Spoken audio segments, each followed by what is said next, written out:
Hey y'all, I'm Christopher Rivas, and this is Brown Enough, Stories Between Black and White. This is our first episode of 2023. Happy New Year. I don't know about you, but the new year always gets me feeling kind of reflective. So I thought it was a great time to share a conversation I had with an amazing educator, author, and researcher. In like one sentence, what do you want people to know? That you can't nice your way out of racism. That you must shift the built landscape to make things fair and just. This is Dr. Kira Hudson Banks. She is an expert in something called racial identity development theory. I know, it's a mouthful, but it's important. I'll let her explain what it is exactly. Racial identity development theory is simply how people come to understand about their race as a part of who they are. So it's the meaning-making process. That meaning-making process, I love that. People like Dr. Banks believe that to rebuild the landscape of race in America, we first have to better understand it and our place in it. Racial realization is a process that looks different for each and every one of us, but nonetheless, it is a process that happens within all of us. And it usually follows 4 steps. Pre-encounter, encounter, immersion, and internalization. I know that was a little quick, so let me break it down. The first is the pre-encounter stage. This is where you're at while you're still living the fairy tale, that all we need is love and race-based oppression isn't so much of an issue. And next comes the encounter stage. This is that lightning rod moment where shit starts to get really real. You realize that your race has a perceived place in this society, and there are oppressive systems built to maintain that. You can think of the George Floyd moment and the summer of protest that followed it as the encounter stage for a lot of people in this country. Next is immersion/emersion. That's immersion with an I, then with an E. This is when you do that deep dive into your culture, and you find out that a lot of what society told you about your race and your culture was, quite frankly, bullshit. You might be pissed that you even have to do this work to begin with, but the immersion phase is when you do it with passion. Now, lastly, we have the internalization stage. This is when you have a high level of self-confidence and confidence in your heritage and who you are. And then you can start to have a similar and deep appreciation for other cultures. I'm sure some of these stages sound familiar to you. I know they do to me, and recognizing what these stages of meaning-making are, being able to name them, can help us on our own personal journeys of identity.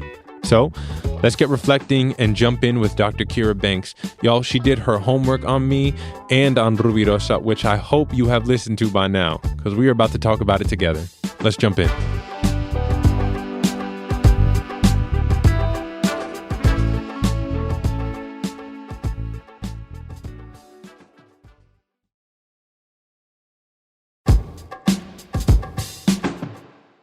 And we're back. To get things kicked off, I wanted to get a good sense of how Dr. Kira Hudson got here. Well, what brought me to the work was my own lived experience as a Black woman. A Black woman growing up in predominantly white spaces, a Black woman who was the daughter of 2 parents who were first-generation college students themselves. So I tell the story that my parents eked through that door that opened up a bit post the civil rights movement time of the 60s. And they were the first in their families to go to college, the first in their families to get graduate degrees. And so our experiences as kids, my sister and I growing up, was very different than my cousins and my extended family. But my parents were very clear, and we were very grounded that just because we had more money or access to resources didn't make us better. We were all a family. And so very young, I understood that people had ideas about who I was because I was Black. And there were some people who thought I wasn't Black enough. You know, some people for whom my skin color and the fact that I was Black made me not okay. There were just, I noticed all these narratives that were swimming around about race, which pushed me to think about, how do I see myself? So this question of racial identity was with me before I even had the language for it. And then when I went to school, I found faculty, professors, Beverly Daniel Tatum, who wrote Why Are All the Black Kids Sitting Together in the Cafeteria and Other Conversations About Race. And they helped to give me language for what I was experiencing. And I became fascinated with research and the questions around identity. So you had you had a feeling, you say, when you were younger of other people possibly noticing your identity as different. Like, is the awakening an understanding without language, or is awakening actually when we can give language to our feelings? So I think that they're both awakenings. And in a way, racial identity theorists think about the process of racial identity not as linear, but almost like a spiral staircase. So you might come back around to an awakening, but maybe it's at a different level. Maybe it's deeper, higher, however you want to think about it, right? So I don't think we actually have to have the language to have the awakening. I think we feel things in our body, in our spirit. We know, right? Like I remember early on, a young person who I thought was my friend telling me about how I was an okay Black person to have over to her house, but other Black people were not okay. And so in that moment, I was like, wait, well, hold up. She told wrong. you that. She said, you're okay, but other people are not okay. Yeah. Wow. And I'm sure her parents had told her that, right? Like Kira's an okay Black person, but Black people overall, we don't hang out with or we don't have at our house. Who knows what the conversation was, but it was enough for her to convey it to me. And she thought it was a compliment.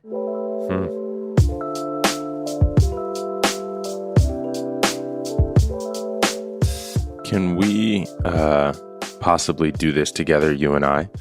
Maybe go through my own racial realization, and you can walk me through my steps. Sure. So how does one begin?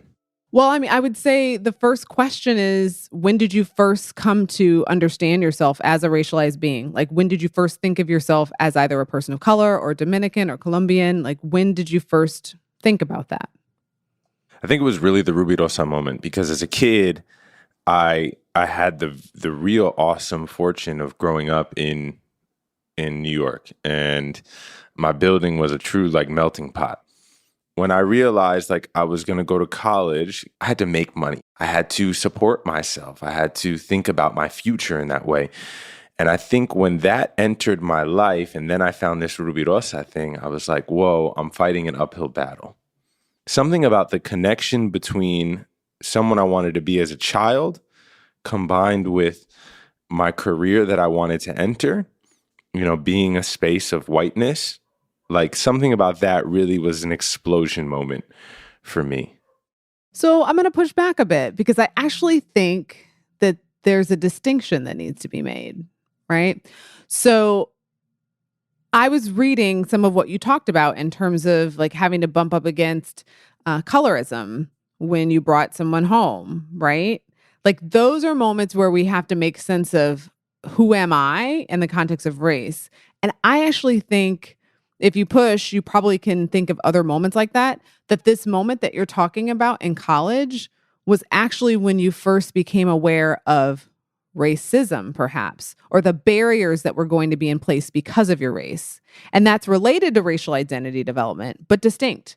And I want to share this just because I think it's important. People ask me, I do work with people around how to talk to kids about race. And they always say, well, when do I teach my kid about racism? I was like, before you do that, teach them about who they are, about their skin color, and to celebrate that, not to use it to separate and say less than, but use it to notice and name, oh, your hair or your pretty eyes, however you want to validate who they are, who you are as a family, and validate other people.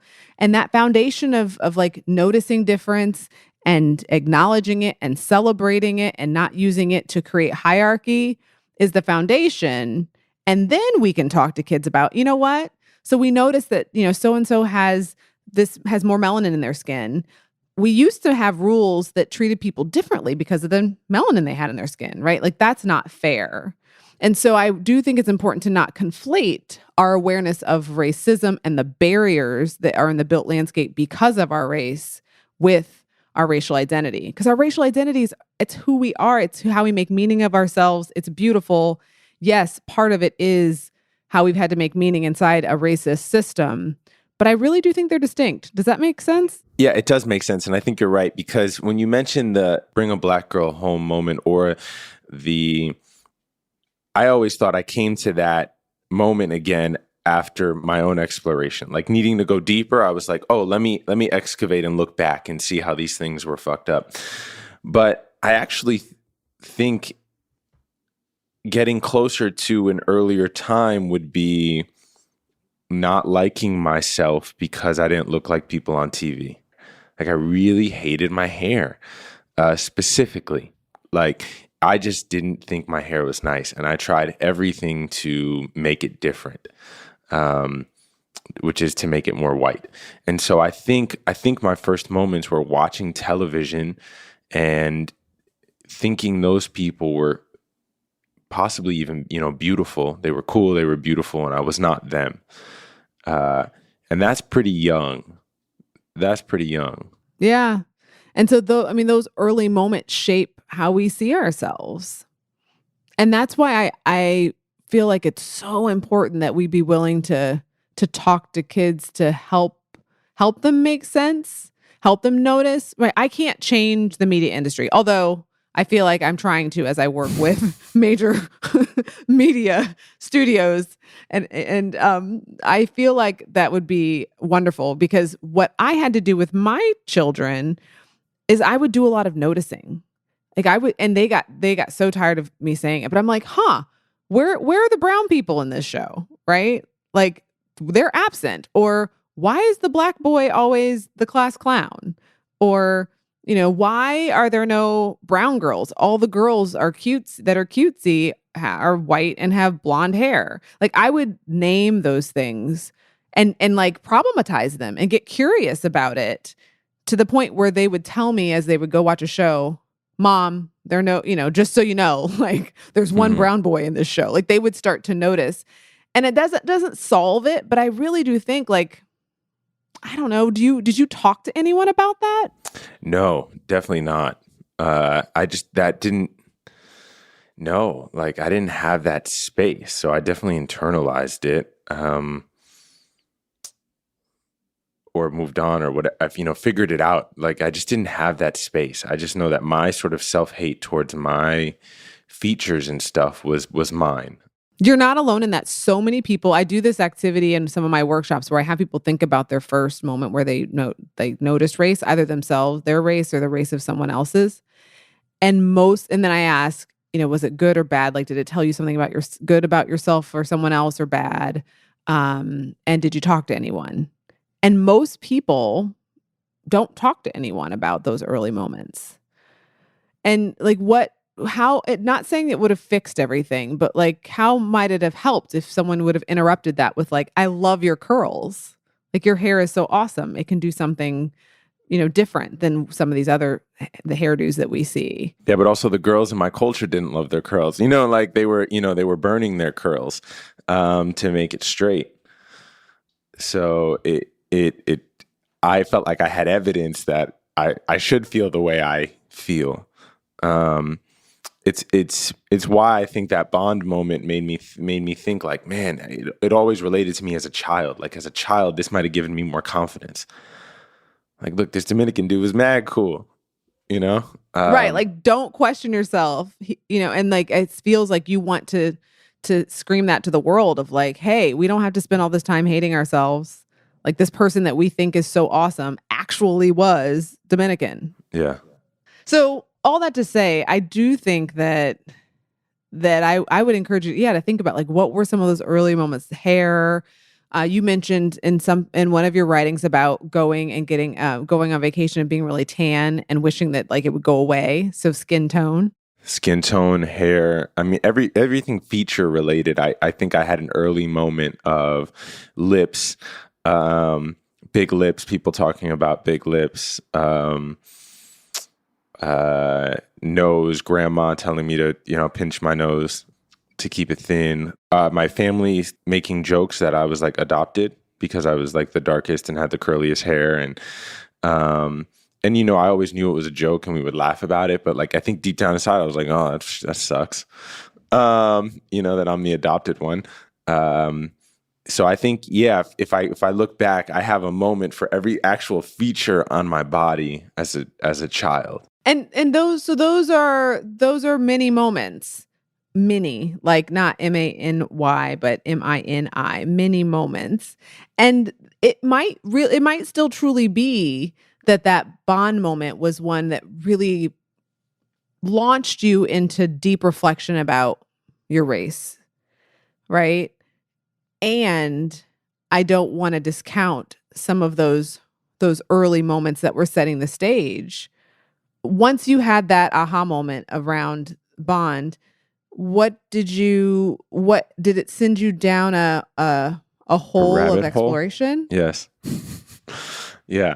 I think it sent me down more of a rabbit hole than anything else. I mean, it's the only rabbit hole of my life up until that moment. It's making me, really explore my life, like who I'm with. He dated a lot of white women. I did a lot of white women. That's interesting. Dr. Banks says this rabbit hole is one of the telltale signs of the third stage of racial identity development. We just take in as much information as we can about who we are. We maybe go back and learn lessons, hear stories. We want to understand the history and understand those who came before us to help us make meaning. There was some Beverly Tatum who wrote the book Why Are All the Black Kids Sitting Together that I mentioned earlier. When she was in college, she tells the story in this book. She went to Wesleyan, which is a predominantly white university, right? It's predominantly white college. She doesn't remember any of the folks who were white. And I think that's a perfect example of what happens when we're immersed in our own identity. Like, we don't even see other people, and not in a mean way. We just are immersing and learning about ourselves and giving that space. But there's also some anger that can come with that when you realize, wait a minute, hold up. We were taught X, Y, and Z. That's not the truth. And so there sometimes is some rage, some, I think, justified and justifiable rage that comes with that stage where you're like, wait a minute, these are not the stories that we were told. Because if we're honest, racism tells us lies about who we are. As folks of color, it tells us lies. As white folks, it tells us lies about who we are. Does that anger possibly also manifest in, I often talk about a shift, I think a place where I am in my actual life as I'm trying to get out of I have felt for a long time like I have to prove it to somebody. Prove what? Prove like that I can make it, that I can be something in the world. And if people were to ask me, prove it to who? It's like, I don't actually know. Like, I just feel like I have to prove it. And it's not always the best feeling, right? It doesn't allow me to celebrate my wins. It's that hustle mentality. It's that no, more. Does it also manifest this anger possibly into this, like, really I'm proving it to society that says I'm not good enough? So, I actually don't think that's a part of racial identity development theory. I think that's just my own shit. No. You are not alone. I have a whole research study on the topic. You are not alone, Christopher.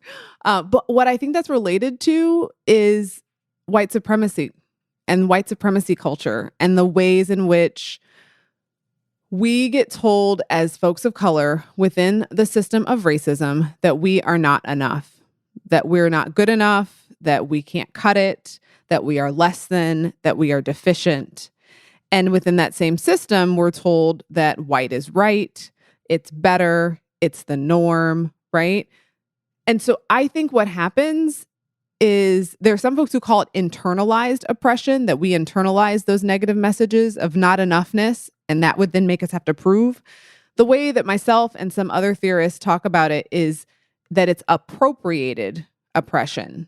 So not cultural appropriation like you hear the buzzword, but like when you appropriate something or you pick it up, right? You picked up that lie that you were not good enough. Mm. And so when we pick that up, that's how we see ourselves. So it's related to racism, but I think it's distinct from racial identity. This idea of you feeling like you have to prove or that you're an imposter or that you're not enough. I think that comes from the smog of being in this society that is very racialized and that tells us as people of color that we are less than.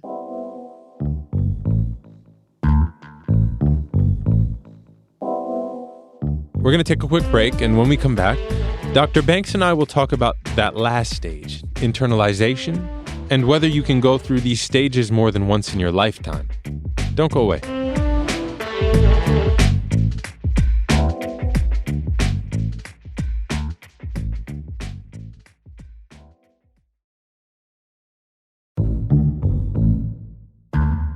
We're back with Dr. Kira Hudson Banks.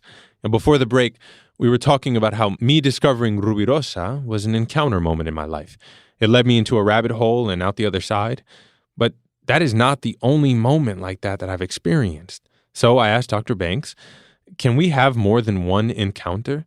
Can we go through this process multiple times in our lives? Her answer? Absolutely. Which I gotta say relieved me a little bit, because here's the other moment that felt like a big encounter for me. I've graduated college and I go to see Ta-Nehisi Coates give this talk at a library in downtown LA. And we get to ask questions at the end, and I raise my hand and I get picked. And I say that in all this talk of white and black, where does that leave me, a brown man, a Latin man? And he says, not in it. And that's like all he says. And they take the mic away from me. And I go home that night and I can't sleep, and I keep thinking about not in it. You know, what does it mean to not be in it? And I think that's another big encounter for me, because that like opened a whole other door about, I felt like he was right. Like there's this clear line in the sand that said white and black, and that my voice wasn't a part of this conversation. And so why wasn't it a part of the conversation? And then I needed to then find my voice. I disagree. I want to ask him to say more, but we don't need him to say more. I really would be curious what he meant. But I will say that within the dynamics of race as they are in the United States, there absolutely is a place for Black and brown voices to be in coalition. There are a number of folks who I know who identify as Latinx and Black, right? Like, so it just seems so reductionist and binary to me. That's not how I see the world. And that's not how I see race. So I think the Black-white binary is there because of the history of chattel slavery and the enslavement of Black people in the United States. Yes. And as our country has evolved and shifted and changed, right? That's layered. Black people don't have a lockdown on racism. That there is a particular way in which anti-Blackness is real and rooted in the United States, and you, as a Dominican Colombian man, absolutely have a place in the conversation about race. I believe I've found that space through the work since then. What did you find in terms of your place? Well, it actually speaks to the New York Times, right? The broke up with my work girlfriend, but after that, I got a lot of everything. I got a lot of press. I got a lot of did some interviews here and there, and someone said to me, "How does it feel to be the voice on brownness right now?" And then the person followed up and said, "What does it take to get to this place to speak your truth?" And I just said, "You have to know that you have something worth saying." And I think something about this work, your work, is about coming to understand that your experience and how you internalize it and or externalize it is worthy. So where do I stand today? I think I just stand knowing that I've already had one of these phases, like I did a lot of work around it, a lot of writing, a lot of internalized stuff, a lot of therapy, all of the above. And I still feel like, there's a new place for me to go. And learn from those who came before you as a way to potentially cast what's possible for the future. Right? And if we're all involved in that process, this is the exciting part to me, right? Like if we're all engaged in that reflective process, what kind of world could we build? right? If we're all understanding ourselves, the lessons of those who came before us and how that's shaped who they are, who we are, I think that's where we can build a future that is more just, that is more inclusive, that respects people for who they are, rather than tries to create some litmus tests for what makes people Black enough, brown enough, woke enough, enough. To me, that's what I think it means to evolve. And maybe that's actually just my own internalization commitment, is my evolution in my own race, an understanding of my self-identity, my racial identity, is I basically wrote a whole book and created a whole show about finding brownness, what that means to me. And now I can maybe let go and see what it means to the world and see what it means to be in the world and to live in the world. Well, and that you've made meaning of it, and so you don't have to hold on to it as tightly. Yeah, definitely not. Or put it on everything. You know, I talk about like being cursed. Like, I don't know what, you should change one of these to the cursed phase, because one of them is super shitty, right? Like when you have these awakenings, one of them is like, damn, I can't go on a date. I can't order coffee. I can't watch these people with their dogs and their strollers. Like everything to me felt colored and covered in race. Like I saw it in everything. And that phase was kind of exhausting, but also necessary. Yeah, I wonder if that would be a sub phase of the encounter, or something in immersion, and that it just feels like you can't get away from it. I couldn't escape it. It was just like, it was in every email, it was in every Zoom. It was just constantly like the world is awash and you're like, I see it. I see the problems. I see this. But here's the thing. You were also going through this process in what year? I was going through this, all the way from 2011 to now. Yeah. The reason I say that is I think this is an interesting time to come to understand ourselves as racialized beings, because so much is happening, right? Trayvon Martin, Mike Brown, we have a whole, that like hashtag Ferguson movement, that domino effect, so many names that we could say and call out.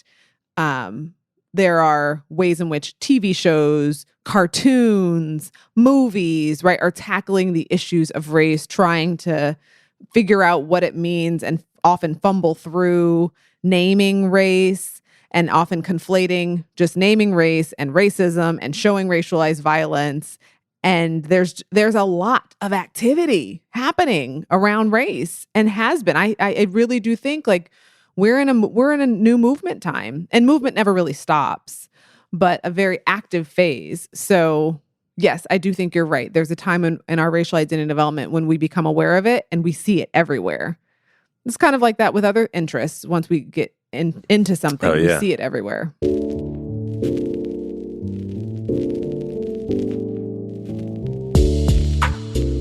You talked about earlier some of the anger that can come up. I have felt this. I have also felt at time a bit of sadness. Are you inviting people to do this with a licensed professional, their therapist? Do they need a friend to talk to? Like what is the role of depression in this work as you start to come to these awakenings? So I think that I think therapy is a good thing for everyone. Agree. Shout out Jeremy. Yeah, as a clinical psychologist, I'm totally biased because that's what I do. But when we look at the research around like racial identity development in and of itself is a meaning-making process that happens regardless of whether we're aware of it or we are conscious about it or explicitly talking about it. But when you talk about depression, like as a disorder or depressive symptoms, that can happen across the board for lots of reasons. And one of the things in my research that I've learned is that just because someone experiences discrimination doesn't mean that they will experience depression. And one of the buffers that can keep them from experiencing depressive symptoms and anxiety symptoms is having an understanding of how racism operates in the world in a systemic sort of way. So I did research with college-age folks, and there have been people who've done it with kids who are a little bit younger, that when they understand that racism is the system and structure, that it's not just, oh, that person was mean to me, but like there's a pattern of this happening in our country, they don't internalize the racism to the same extent. And they're able to not feel like, oh, well, that's about me because I'm a bad person. And those feelings of depression and anxiety are less so when they understand, in a sense, they understand the game.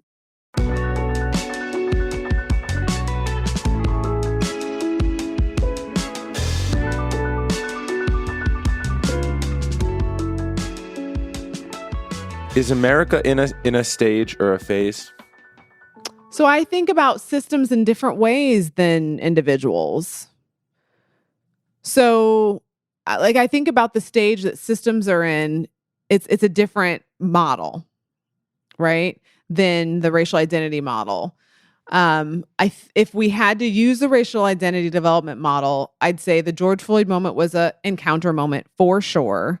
And we are deciding whether or not we want to really do immersion, or we just want to go back to being clueless. I see that push and pull, that tension happening. For the systems model that I often point to, Deloitte has a model of a maturity model for diversity inclusion, and a organization that's at a 1 is just doing this work because they have to, like compliance. They don't want to get sued. And an organization that's doing it at a 2 is like, oh, we might have some problems. Maybe we'll just like do a program or an initiative. And an organization that's at a 3 has realized that everyone who's doing this work has to be a part of it. It has to be leader-led, whether they have, race in their title or not, that we all have a role in it. We have a role of not just seeing that there's a problem, but figuring out how we remove the barriers that we see. So we identify the barriers and we also remove them. I think as a country, we have gotten more comfortable in the past decade seeing the barriers that are there and acknowledging that racism is real and that there are inequities because of that. What we haven't moved past is just seeing the barriers. So in so many places, we're comfortable just naming that it's happening. We need to get better at identifying and removing the barriers. So I see our country as still hanging out at a 2. We're trying to do this program, do this initiative, and we're not realizing that the work we need to do is transformative work, which requires that we not just put a Band-Aid on it, but we really think about, all right, what got us here? Why is our built landscape so inequitable? Let's see the barrier and remove it, not just let one person over the hurdle, help one person over the rough patch. Like, how do we change it so that there isn't a rough patch, so that inequity doesn't happen again? Come on, y'all. I know we can do better than a 2. And maybe, just maybe, if we're all at least a little more aware of this automatic and internal process Dr. Banks and I talked about today, we could move society a little closer to removing barriers for good. I mean, after all, we get many, many chances. This is a process that, like Dr. Banks said, can be repeated multiple times throughout our lives. I see this phase in my life currently as my internalization phase, but who knows? Tomorrow, right here, right now, I can have a fresh encounter moment right when I leave this studio. And that will begin a whole new journey of discovering more about myself and my heritage. Okay, that's all I have for you today on this episode of Brown Enough. I wish all of you peace and serenity as you go through this journey. And whatever battle it is that you're in the middle of, please give yourself grace. Peace, everybody. Next time on Brown Enough, we're talking to the one and only, the legendary drag queen, Britta Filter.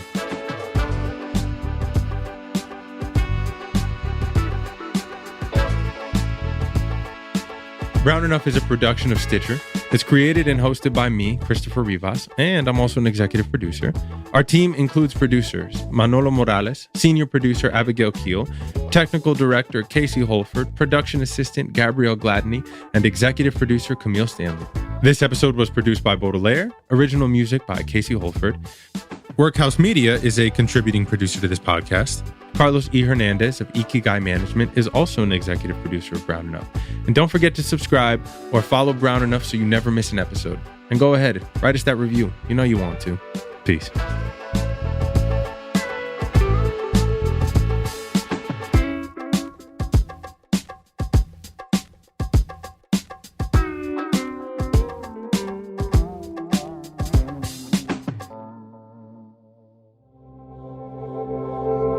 Witness Docs from Stitcher.